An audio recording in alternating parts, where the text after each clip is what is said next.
Good morning and welcome to the video for Monday, June the 29th. This is going to be a video for our upcoming fifth graders. Today we're going to be working with division using decimals.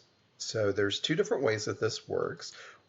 Actually I'll just show both of them real quick. So the first way that we can work with this is where we are working with a dividend that has a decimal value to it and a whole number for the divisor. The other way we can do it is having a divisor that is a decimal value. All of the things that we'll be working with, especially when we first start this, are all going to be things that hopefully you remember the multiplication and or division facts for.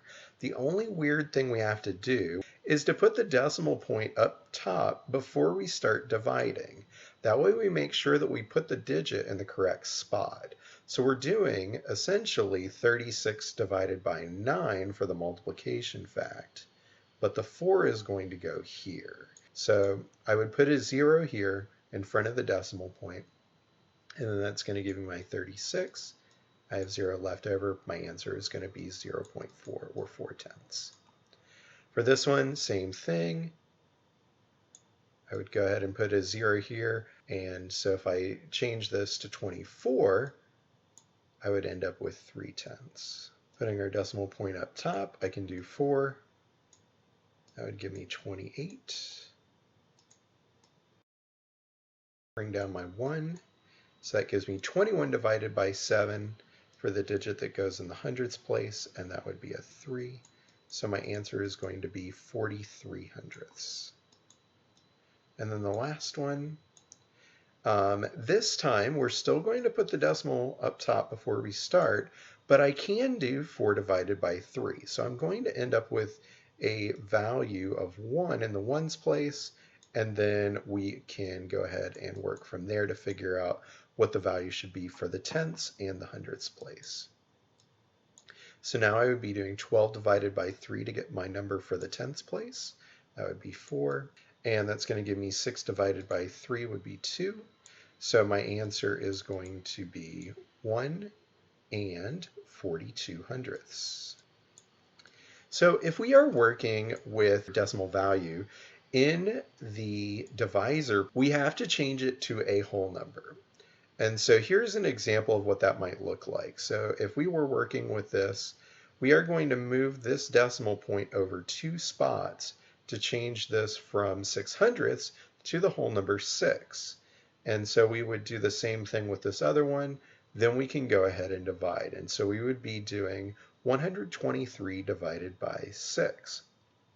The reason why this works is because if we leave it the way it already is, we are working with something that's smaller than 1. So it shouldn't bother us that we would get a larger answer up here.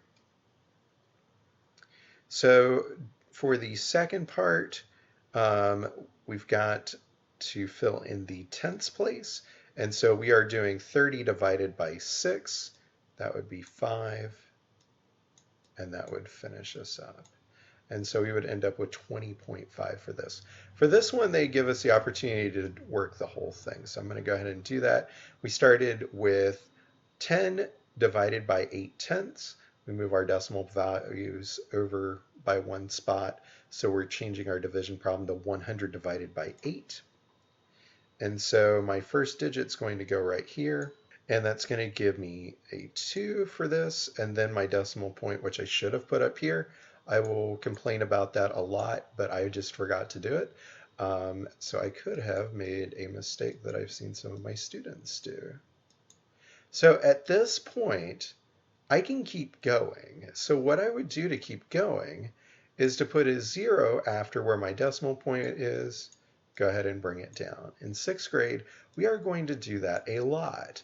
And so that would finish us up. So our answer for this would be 12 5/10.